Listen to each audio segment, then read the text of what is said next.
You're listening to Skeptoid. I'm Allison Hudson from Skeptoid.com.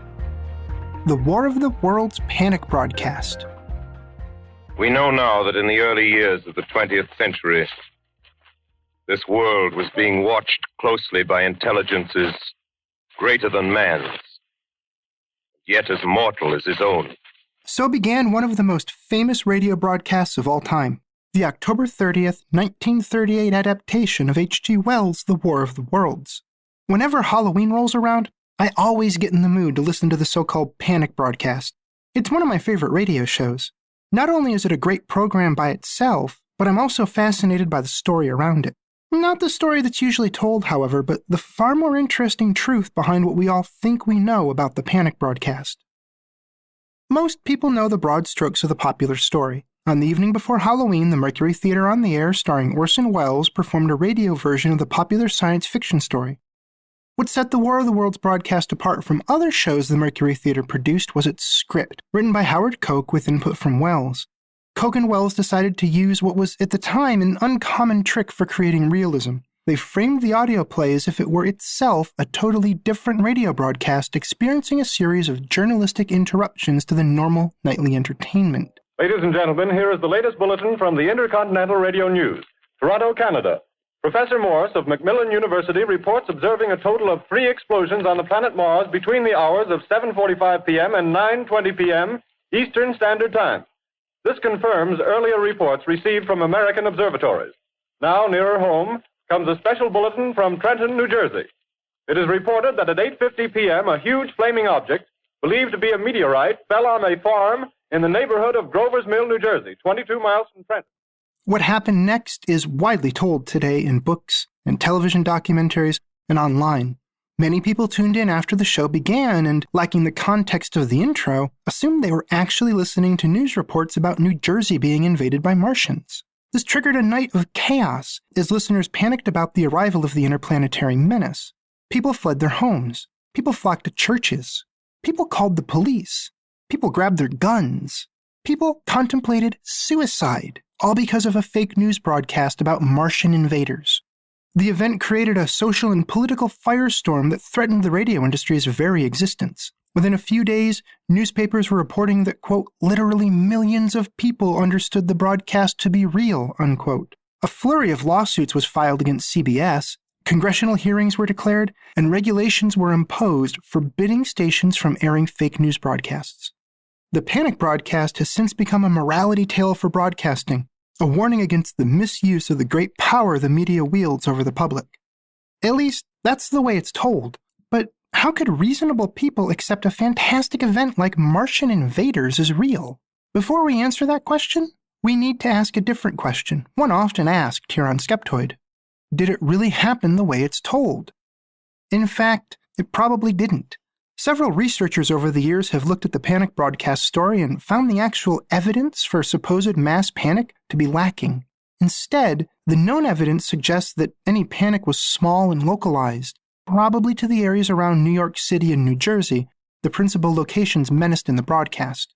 Outside of those areas, the most common reaction people had to the panic was to try and call either authorities or their loved ones in the affected areas. This resulted in jammed phone lines at a time when the phone system wasn't built to handle a high volume of simultaneous calls. Further, most attempts to confirm stories about the mass panic have come up at best inconclusive. Even in the months immediately following the broadcast, for example, attempts to gather reports from hospitals in New Jersey and New York about radio-induced panic-related injuries or stress turned up empty despite many claims of injuries sustained by individuals during the panic. And recollections of those involved in the night's panic, including law enforcement officers and station executives, have varied wildly on their mostly unconfirmable details about how widespread the panic actually was. A key problem with the story as it's usually told is the suggestion that millions of listeners were taken in by the fake broadcast. Not that many people were actually listening to the show.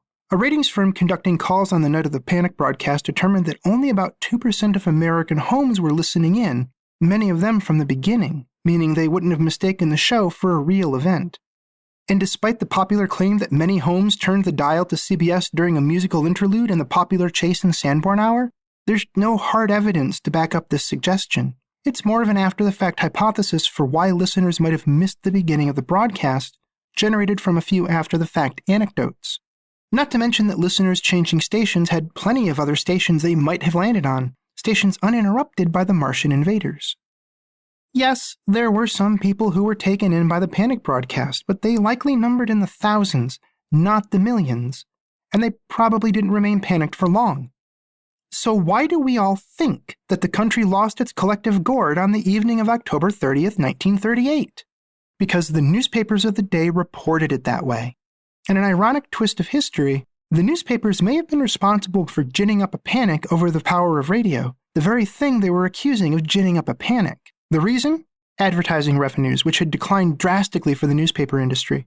Here's how Michael Socolow and Jefferson Pooley explained it in a 2008 article for Slate. Radio had siphoned off advertising revenue from print during the Depression, badly damaging the newspaper industry, so the papers seized the opportunity presented by Wells' program to discredit radio as a source of news. The newspaper industry sensationalized the panic to prove to advertisers and regulators that radio management was irresponsible and not to be trusted. In other words, the newspapers viewed radio in 1938 the same way they viewed internet journalism in recent years, as a threat to their bottom line.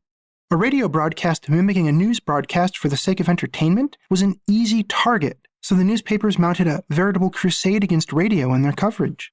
They reported every story they heard, plastered bombastic headlines across the front page, and published editorials demanding heavy government regulation, all hoping to drive people back to newspapers. Their crusade was helped along by Wells himself, who saw a self-promotional opportunity in the hype. Why go along with such a damaging story? Because nothing bad actually resulted from it. There was a lot of harumphing and a few proposed laws, but Wells didn't lose his place on the air. He was back performing Heart of Darkness a week later, and his radio show picked up its first sponsor within a few weeks of the broadcast. None of the lawsuits filed ever amounted to anything, as the show hadn't actually violated any laws. All that happened was that Wells became the center of media attention while the entire nation talked about his radio program. In fact, Wells used the notoriety to gain a 2-film contract with RKO Pictures, which led to the filming of Citizen Kane, a film that perhaps fittingly was a criticism of the newspaper industry. Another culprit in the modern perception of the panic broadcast was the 1940 book The Invasion from Mars, a study in the psychology of panic, which confirmed a lot of the newspaper's version of events.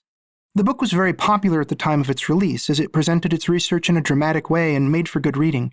However, significant methodological problems have been cited in the book. For one thing, 100 out of the 135 people interviewed were self-selected. They claimed to have been frightened and volunteered to talk with the researchers with no effort made to confirm their anecdotes or to determine if they were engaging in after-the-fact Me Too behavior.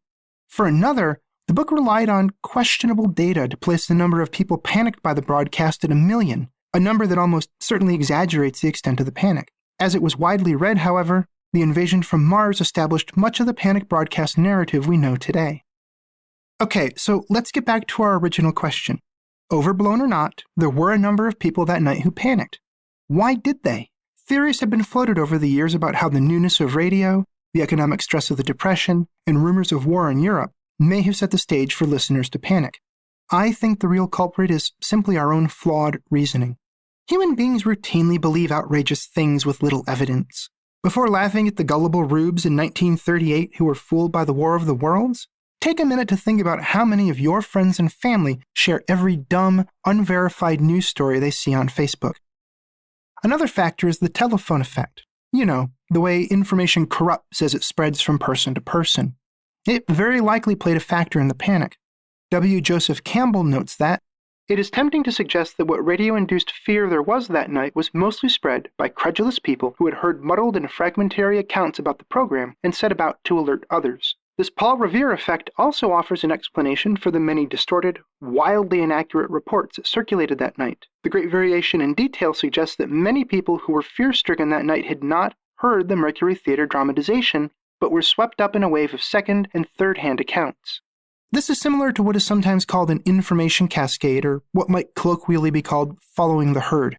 First, some rational people make bad decisions based on bad information, and then other rational people make the same bad decisions because they see the people prior to them coming to the same conclusion. These followers assume that the prior decision makers may be acting on something they know, but the followers don't. And the followers act not only on what they know, but on what they assume they don't know. especially in situations where time may be a pressure. In the case of the panic broadcast, the thought process might have gone something like this for many people. These people say there's a Martian invasion and that poison death gas is headed this way. That sounds highly unlikely, but they are fleeing the gas, and while I could take the time to check the facts before I flee, that could lead to my death if they know something I don't. Better to run away and check the facts from a safer location. There's also evidence that some of those who panicked didn't even think we were being invaded by Martians. There was fear in 1938 that Nazi Germany might attack the US in some way. Someone who wasn't listening directly to the broadcast, who only heard snippets of disconnected information about rockets, poison gas, and mechanical war machines, could easily plug in their own assumptions about who was responsible. Nazis were a more likely villain than Martians to be behind such an attack. While there was definitely some localized panic caused by the Mercury Theater's production of The War of the Worlds, the idea of a nationwide panic over invading aliens is simply overblown. The panic broadcast is more a lesson about the way incomplete information can spread amongst a receptive but less informed audience than it is a dire warning about the power of the media. It's also a lesson to us all that when we hear a story we find hard to believe, we should always be skeptical. Or as Wells put it at the end of the program, So goodbye, everybody, and remember, please, for the next day or so, the terrible lesson you learned tonight. That grinning, glowing, globular invader of your living room is an inhabitant of the pumpkin patch, and if your doorbell rings and nobody's there, that was no Martian. It's Halloween.